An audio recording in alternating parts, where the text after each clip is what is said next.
자, 어제 성경 요한복음 3장 16절이죠. 예, 요한복음 3장 16절 우리 같이 암송합니다. 시작. 요한복음 3장 16절.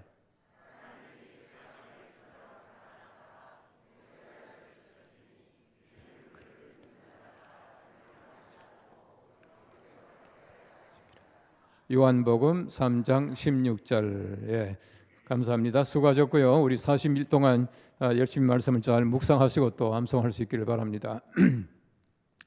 예, 오늘 성경 말씀은 그 로마서 3장 23절 말씀은 우리가 예를 들어서 뭐 1대1 훈련을 받는다거나 전도 훈련 받는다거나 할 때 누구든지 다 암송하는 말씀입니다. 모든 사람이 죄를 범하였으며 하나님 영광 이르지 못한다라고 하는 말씀이에요. 여러분, 우리가 사실은 보면 우리 하나님을 믿는다, 또 내가 어떤 예수를 따라간다, 뭐 교회 생활한다, 어쩐다, 모든 것의 가장 기본적인 것이 뭐냐 하면은 우리가 어떤 존재인가라고 하는 것을 인식하는 겁니다. 자기 인식이에요. 가장 중요한 것은 뭐냐 하면 우리가 죄가 있다라고 하는 사실을 인정하지 아니하면은 회개할 것도 없고 예수 믿을 것도 없고 아무것도 없다는 것입니다. 그래서 우리가 죄를 인식하는 것이야말로 가장 중요한 것이다라고 하는 것입니다. 그런데 성경 말씀해 보시면 모든 사람이 죄를 범하였다 이렇게 말하고 있어요. 모든 사람입니다. 예외가 없다는 것입니다.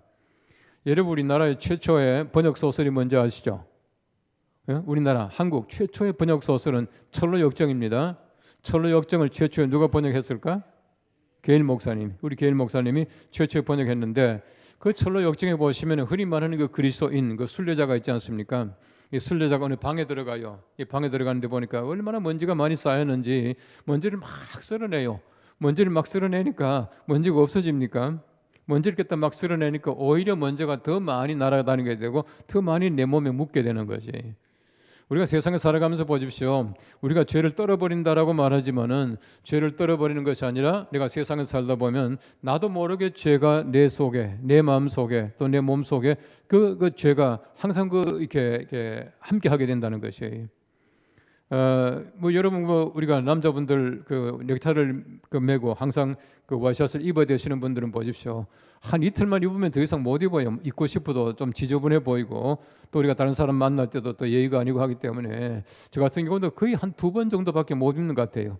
뭐 둘째 날은 조금 그렇지만 입고 그 다음 날 보면 그러면 입기가 싫어요. 왜 그렇습니까? 제가 지저분한 데 안 가거든요. 제가 뭐 더러운 데 갑니까? 그렇지 않습니다. 그냥 살아가는 거예요. 그냥 제가 여기서 살아가지만은 그럼에도 불구하고 우리가 항상 우리가 때가 묻게 되어 있다는 겁니다. 이것이 우리 사람들이 살아가는 것이에요. 로마서 7장 11절 말씀에는 바울이 말합니다. 죄가 기회를 타서 계명으로 말미암아 나를 속이고 그것으로 나를 죽였는지라 라고 말하고 있어요. 이런 바울이 말하는 것이 무엇입니까? 우리가 계명을 가지고 있으면 하나님 말씀대로 살게 되면 죄는 멀어져야 되는데 하나님 말씀 가지고 사는데도 불구하고 그 하나님 말씀 때문에 오히려 더 죄가 더 많이 오더라는 얘기입니다. 바꿔 말하면은 이 계명이라고 하는 것은 죄를 더 알게 한다는 것이. 내가 모르고 살아가면 괜찮은데 아니까 죄인 줄 알게 되고 그 죄의 어떤 중압감 때문에 바울이 이 고통을 당하는 것이에요. 그렇거든요. 이런 양심 없는 사람들은요 오히려 살기 편해요. 아예 그 죄 같은 거 생각도 안 하고 살아가는 사람들은 편하지 않습니까? 그런데 우리가 어중간하게 믿는 사람이 제일 힘들어요. 다시 말하면 우리가 믿으려면 완전하게 믿든지 아니면 믿지 않든지 해야지 어중간하게 믿는 사람들이 사실은 힘들거든요. 자꾸 제가 깨달아지는데 올바로 살지는 못하고 회개는 안 되고 이게 이제 고통스럽다는 얘기입니다. 집에 먼지를 잘 보십시오. 집에 먼지를 잘 보시면은 우리가 집에 한 일주일만 어디 갔다 와요. 외부에 좀 갔다 오면은 아무도 살지도 않고 문도 꼭꼭 잠그고 갔는데 웬 먼지가 그렇게 많은지 몰라요. 참 먼지가 많아요. 왜 그렇습니까? 눈에 보이지 않지만 틈이 없는 것 같지만은 먼지 들어올 틈은 다 있어요. 잘 보시면은 거기에다가 우리가 먼지가 보이지 않지만은 이제 아침이 되어가지고 햇살이 이렇게 비치게 되면은 먼지가 보이잖아요. 왜 보입니까? 햇살 때문에 보이는 거예요. 사실 우리가 무감각해지고 아무것도 모를 때는 모르지만은 우리가 하나님의 거룩한 영광의 햇살이 비치게 되면 죄가 보이기 시작하는 거예요. 아, 이게 죄구나라고 하는 것을 알게 된다는 얘기입니다. 우리가 하나님을 알지 못할 때는 내가 정말 하나님의 그 영광의 햇살이 비치지 않을 때는 아무렇지도 않게 무감각하게 죄의식 없이 살아갔지만은 우리가 그것을 알고 나니까 그 모든 게 다 죄더라라고 하는 거 아니겠습니까? 유대교에서는 크게 말하면 두 가지 죄를 이렇게 구분했습니다. 하나는 하나님께 대한 죄요, 하나는 사람에 대한 죄예요. 그럼 10계명을 잘 보십시오. 1계명부터 4계명까지는 소위 말하는 대신계명, 하나님께 대한 계명이에요. 5계명부터 10계명까지는 대인계명, 사람에 대한 계명이에요. 유대 사람들이 가지는 것은 항상 그렇습니다. 하나님께 대한, 사람에 대한 계명, 또 죄, 이렇게 이제 구분하는 것이에요. 이 토라에 나타나고 있는 죄라고 하는 것은 많이 있죠. 56종류가 있다, 이제 그렇게 말하는데, 유대 사람들이 가지는 죄라고 하는 것은 되게 많아요. 다시 말하면은 그들이 가지고 있는 여러 가지 많은 하나님께 대한 올바르지 못한 것 전부 다를 죄로 이렇게 다 해놓는 거예요. 그 쪼개가지고 계명이 얼마나 많습니까? 계명이 613가지나 되는데요. 그 모든 건 전부 다를 지키려고 해보십시오. 얼마나 많은 죄를 짓겠습니까? 만일 우리가 반드시 지켜야 되는 계명이 600가지가 된다라고 말하면은 매일 살면서 그 한두 가지는 반드시 어기게 돼 있어요. 그러니까 얼마나 죄를 많이 짓고 있습니까? 여러분, 제가 오래전에 전도 폭발이라고 하는 훈련을 받았는데요. 이 전도 폭발 훈련 받으신 분들 잘 아시겠지만은 받아보면은 우리 사람들의 생각이, 머릿속의 생각이 매일같이 한 10,000가지 생각이 지나간다네요. 이 심리학자들이 하는 얘기가. 그렇게 많은 게 지나간답니다. 저 사람 마음무게네, 저 사람 마음무게네, 빨간 옷 입었네. 이게 굉장히 많이 지나간다는 거예요. 우리 사람들의 10,000가지 생각 가운데에 하루에 평균 3가지 정도 죄를 짓는다고 가정하면 우리가 1년에 몇 개 짓습니까? 엄청나게 많이 져요. 거기다 우리가 평생을 모아보십시오. 얼마나 많은 죄를 짓겠습니까? 그 많은 죄를 짓고 우리가 어떻게 사함받겠습니까? 우리가 만일에 내 능력으로 사함받는다면 절대로 사함받을 수가 없어요. 엄청나게 많은 죄를 짓고 살아간다는 거예요.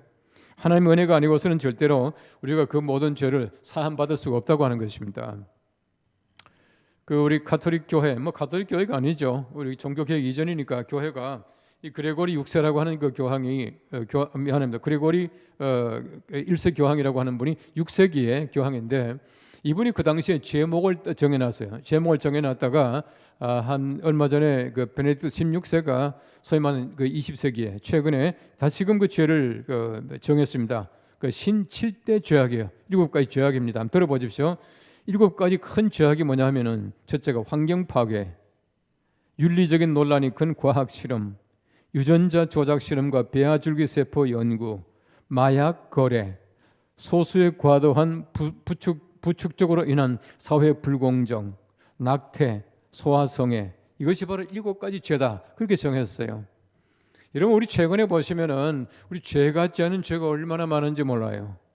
그럼 심지어는 보십시오. 지나치는 과학과 이 모든 것들이 전부 다가 하나님의 진리나 하나님의 말씀, 하나님의 뜻에 위배될 때가 많이 있다는 거예요. 이런 것들이 곧 죄가 된다, 그렇게 말을 하고 있습니다.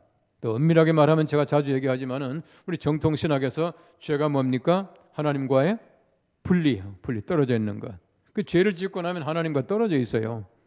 하나님이 아담을 찾을 때에 죄를 짓고 나니까 하나님 내가 숨었습니다, 떨어져 있지 않습니까? 하나님과 하나 되게 하기 위해서 하나님의 형상 주셨는데 죄를 짓고 나니까, 쉽게 말하면 하나님의 형상을 벗어나고 나니까 그 다음부터는 하나님과 분리되었다는 얘기입니다. 그 죄라고 하는 것은 분리다, 세퍼레이션이다, 그렇게 말하고 있는 것이에요. 우리가 하나님 없이 나 혼자 살아가겠다는 그 자체가 죄를 짓게 되어 있어요.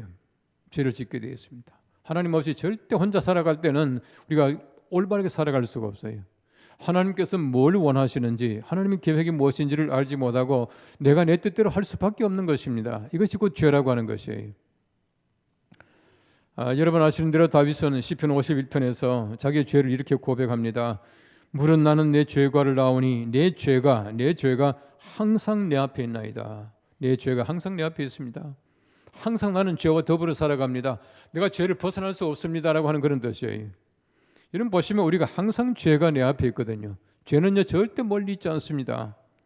예수님께서 가르쳐 주신 그 주님의 기도도 보면은 우리가 시험에 들게 하지 마옵시고 그랬잖아요.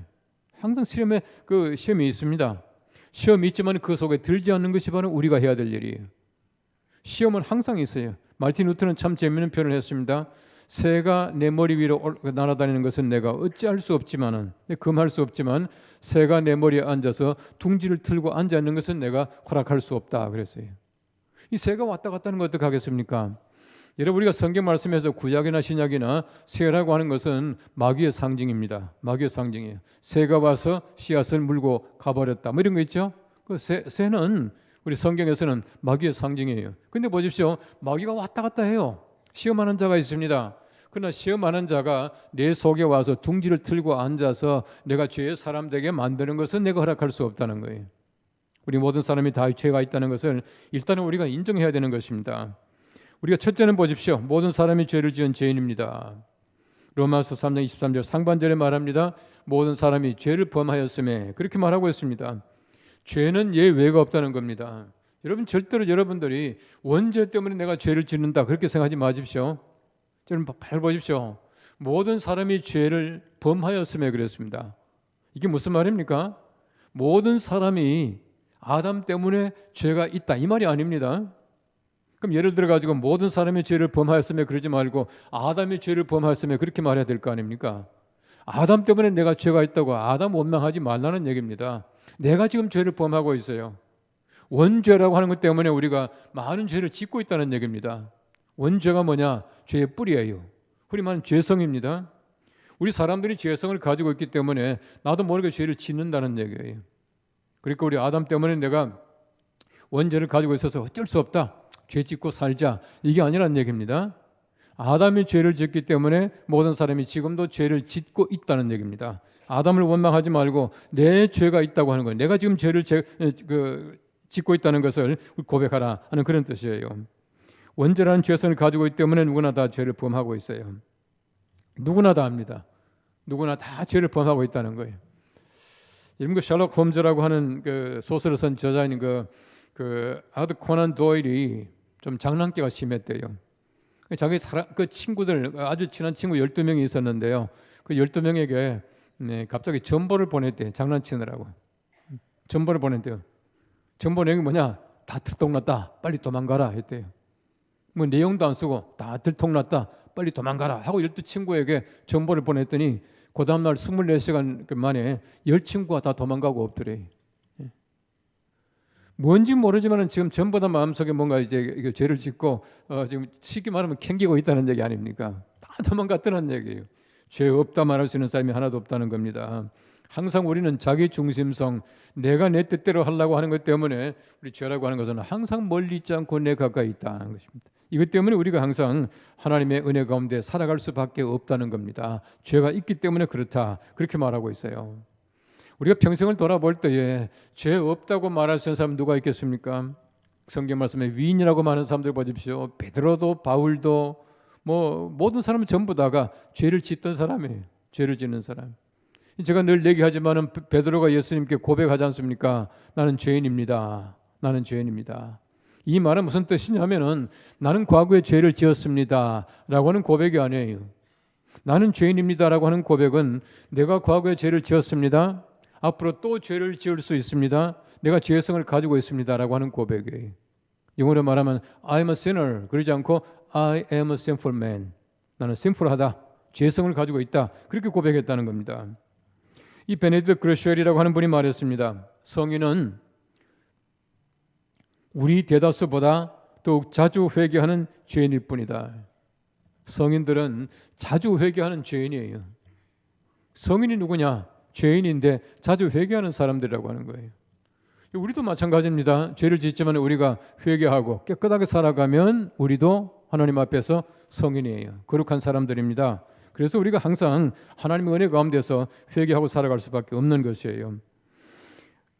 우리 죄 없는 사람 아마 제가 얘기해서 여러분 다 기억할 겁니다만은 우리 가톨릭에서는 그 성모 성모 마리아를 인류 최초의 죄 없는 인간 그렇게 말했습니다. 가톨릭에서는 우리 성경에 어긋나는 그런 교리들을 많이 가지고 있는데요. 성모 무염수태설 그러니까 성모는 죄가 없다. 그다음에 성모 몽천설 그러니까 승천했다. 이런 설이 있었어요. 지금도 가지고 있습니다만 이건 사실이 아닙니다. 이러면 성모가 평생 동정녀로 살다가 이제 승천했다 그렇게 말하는데 이 성경 말씀에 분명히 예수님의 동생들이 있잖아요. 야고보, 요셉, 시몬, 유다. 또 내 동생이 있었어요. 그 동생이 있었음에도 불구하고 가톨릭 교회에서는 성경 말씀을 왜곡해가지고 마리아는 평생 동정녀로 살다가 처녀로 살다가 승천했다 이렇게 말하고 있어요. 근데 그걸 그렇게 말할 게 뭐가 있겠습니까만은 한 번 만드는 교리를 못 바꾸니까 지금까지 저렇게 하고 있는 거예요. 근데 이제 최초의 죄 없는 인간이에요. 예수님께서 아침에 이제 간음 현장에 잡혀온 여인을 사람들이 데리고 왔지 않습니까? 이 사람들 데리고 와서 돌로 칠까요 어떨까요 하고 있었습니다. 그런데 예수님께서 뭐라 그럽니까? 너희 가운데 죄 없는 자가 먼저 돌을 들어 치라, 그렇게 말했잖아요. 죄 없는 자가 먼저 돌을 들어 치라 하고 예수님께 딱 기다리고 있는데 갑자기 어디서 돌이 하나 날아오더래요. 깜짝 놀라 보니까 바로 예수님의 어머니더래요. 그러니까 예수님께서 그 어머니한테 그랬답니다. 어머니, 제일 좀 방해하지 마세요, 그랬다는 거예요. 인류 최초의 죄 없는 인간이다 라고 가톨릭에서 얘기하는 걸 빗대어서 만든 얘기입니다. 어쨌든 보십시오. 죄 없는 인간이 누가 있겠습니까? 모든 사람이 다 죄가 있다고 하는 겁니다. 그래서 시편 51편에서 다윗은 말하기를 내가 죄악 중에서 출생하였으며 어머니가 죄 중에 나를 잉태하였나이다. 죄 중에 나를 잉태하여서 내가 죄를 지었습니다. 이런 보십시오. 다윗이 지금 얘기하는 것은 뭐냐 하면은 내가 어떻게 했습니다, 내가 뭐 바세바를 어떻게 했습니다, 이게 아니에요. 그것보다 더 중요한 것이 뭐냐 하면은 죄의 뿌리를 하나님 앞에 회개하는 거예요. 내가 이런저런 죄의 죄목을 얘기하는 것이 아니고 죄의 뿌리를 하나님 앞에 회개하는 겁니다. 내가 죄 중에서 내가 잉태되어서 내가 죄의 뿌리를 가지고 있습니다 라고 하는 것을 고백하는 것입니다. 두 번째는 죄인은 하나님의 영광을 이루지 못합니다. 오늘 3절 23절 하반절에 말합니다. 하나님의 영광을 이루지 못하더니, 그렇게 말하고 있어요.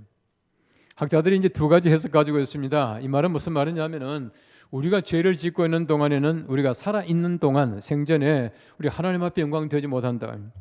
내가 많은 죄를 짓고 있으면은 하나님께 영광 되는 일을 못 해요. 내가 그리스도인이다라고 말하지만은 죄 속에 살면서 우리가 그리스도인의 빛과 소금의 역할을 감당할 수 없잖아요. 두 번째 의미는 뭐냐 하면은 우리가 죄를 가지고 있는 사람들은 영원한 영광 속에 들어가지 못한다는 뜻이다, 그렇게 말을 해요. 영광이 이르지 못한다. 영광이 뭡니까? 마지막에 영화의 단계에 들어간다는 얘기는 영광스러운 하나님의 나라에 들어간다는 얘기입니다. 죄를 가지고는 하나님의 영광스러운 그 나라에, 하나님의 나라에, 천당에 들어갈 수 없다는 얘기다, 그렇게 말을 해요. 이 제가 볼 때는 첫째냐 둘째냐 하는 것보다는 둘 다예요. 우리가 죄를 짓고 죄를 가지고 있는 동안에는, 우리가 이 땅에 살아가는 동안 하나님께 영광되는 일을 못하고 마지막에는 하나님의 거룩하신 나라에 들어가지 못하게 된다는 것입니다. 항상 상상해 보십시오. 우리가 우상을 섬기고 우리가 올바르지 못한 일을 하면서 하나님께 영광이 되겠습니까? 죄가 있는 동안 하나님께 영광이 되지 않아요. 절대 우리 영광이 될 수가 없다고 하는 것입니다. 우리 죄라고 하는 것은 하나님 생명으로부터 단절되었기 때문에 그 자체가 영광이 아니에요. 우리가 생명으로부터 단절되고 있으면 생명 없는 삶을 살아가는데 어떻게 우리가 영광스러운 삶을 살아갈 수 있겠습니까? 여러분 보시면은 우리 사람들은 생영이잖아요. 생영. 하나님께서 우리 사람들에게 생기를 불어넣어서 사람이 생영 되게 하셨어요. 생영이 뭡니까? 네페시 하야. 네페시 하야란 말은 리빙 소울, 살아있는 영이거든요. 살아있는 영으로 살아가야 이것이 하나님이 기뻐하시고 우리가 제대로 살 수 있는 거예요. 눈 똑바로 뜨고 살고 있는 거예요. 여러분, 우리가 그 속에 생명 없는 사람들은 멀쩡하게 살아서 왔다 갔다 하지만 사실은 산 사람이 아니에요. 사람은 살아있는 영일 때 사람이지 살아있는 육은 사람이 아닙니다. 엄밀하게 말하면, 그죠? 성경이 그렇게 말하고 있어요. 그리고 예수 안 믿는 사람은 우리가 사람이 아니야. 사람이 아니에요. 미안하지만 사람이 아니에요. 그 영혼이 변화되기 전까지는 사람이 아니거든요. 생영으로 살아가야 사람이다, 그렇게 말하고 있는 것이에요. 이 킬케고르가 죽음에 이르는 병, 그렇게 말했지 않습니까? 여러분, 죄라고 하는 것은 결국은 죽음에 이르는 병입니다. 여러분, 죄 짓는 거는 병이에요. 죄 짓는 거는 병이에요. 어제 뉴스에 보니까 제주 게스트하우스에서 20대 성폭행한 남자 지명 수배 내렸잖아요. 근데 보니까 어디 와가지고 모텔에서 자살을 했더라고요. 근데 그 사람 보십시오. 지금도 성폭행 그것 때문에 지금 조사받고 있는 상태에 있더라고요. 근데 그 못 고쳐요. 왜 못 고칩니까? 그 병입니다. 그 병이에요. 여러분, 죄라고 하는 것은 심각한 병입니다. 죽음에 이르는 병이 뭐냐? 바로 그건 죄다, 그렇게 말하고 있는 것입니다. 근데 칼 메닝그라고 하는 유명한 그 정신분석학자가 있죠. 이분이 유대인인데요. 이분이 쓴 책 가운데 보면은 죄로 인한 결과라고 하는 책이 있습니다. 죄로 인한 결과. 이 칼 메닝그가 말하기를 현대인들은 자꾸 마음속에 죄에 대한 개념이 없어진다는 거예요. 이 죄에 대한 개념이 없어진다는 말이 무슨 말입니까? 우리가 전에 같으면 자꾸 또 죄라고 생각했는데 요즘은 죄에 대한 개념이 없어지는 것이. 제가 어릴 때는요, 그런 일이 있었습니다. 어느 목사님이, 고립한 목사님이신데 주일을 지키기 위해서 토요일 날까지 다른 교회 가서 부흥회를 하고요. 밤에 이제 기차를 타고 이제 본교에 왔어요. 밤에 기차를 타고 오다 보니까 주일날 새벽까지 기차를 타고 오게 되잖아요. 주일날 기차 탔다고 그분이요 교회에서 치리당했었어요. 요즘 같으면 그러겠습니까? 제가 볼 때는 아무리 생각해도 그건 나쁜 일이 아닌 것 같은데, 근데 개의 개념이 그만큼 달라졌다는 얘기입니다. 제가 지난번도 얘기했지만은 우리 역사관에 가보시면 1910년, 20년대 쭉 그게 있잖아요. 그 보면은 책벌부도 있어요. 이 교인 명부에 있고요. 예? 교인 명부 쭉 있고 뒤에 책벌부. 벌 받은 사람이 있어요. 1914년도에 어떤 집사님 벌 받았어요. 바가목의 집사 딱 적어놔서 몇 월 며칠 적어놨습니다. 집사로서 주의를 불수함으로, 불수 한자로요. 불수 지키지 않으므로 집사가 주의를 지키지 않았다고 당회가 벌 줬더라고. 자신 있어요? 우리 장로들 자신 있어요? 여러분 벌 받을 자신 있습니까? 벌 받고 연독교 남아 있겠어요? 아마 제가 볼 때는 우리 당회가 벌 못 줍니다. 죄송합니다만 저도 자신 없어요. 그리고 절대 우리 벌 받고 연독 계속 안 나올 것 같아. 그 당시는 벌 받았거든. 여러분 1914년도 그 하나님이나 지금 우리 하나님이나 똑같은 하나님이에요. 우리 사람들의 마음속에 죄에 대한 개념이 점점 무뎌진다는 겁니다. 이건 죄가 아니지. 여러분 사실 우리가 죄를 깨닫고 마음속에 아파하는 것은 얼마나 감사한 일인지 몰라요. 제가 어느 책을 보니까 폴 브랜드라고 하는 그 한센병 그 전문 의사가 있었더라고요. 근데 그분이 쓴 그 글을 봐서요. 이런 얘기입니다. 그분이 한센병자를 이렇게 돌보다 보니까 항상 자기는 어떤 그런 한센병에 감염될 수 있는 위험에 항상 노출되어 있지 않습니까? 이 사실 의사들은 보면은 상당히 그렇게 취약하거든요. 그런데 이분이 한 번은요 진료를 다 하고 나서 자기 방에 들어와가지고 살길을 꼬집어 보니까 감각이 없는 거야. 감각이 없는 거예요. 그래 밤새도록 얼마나 고민했겠습니까? 밤새도록 고민했는데요. 아침에 자기도 모르게 이제 깜빡 잠이 드는데 일어나다 보니까 자기가 옆에 있는 그 뭐죠 이게 뭐 침 같은 게 있었어요. 그 침에 꽉 찔린 거예요. 찔렸는데 순간적으로 얼마나 아픈지요. 하고 소리를 질렀다는 거예요. 소리 지르고 나서요 그분이요 그런 얘기를 쓰고 있어요. 내가 그 찔리는 순간에 하고 소리 질렀는데 그 아픔이 얼마나 감사했는지 모른다는 거예요. 이런 보십시오. 우리가 무감각한 것이야말로 가장 좋지 않은 거예요. 무감각은 제일 좋은 거예요.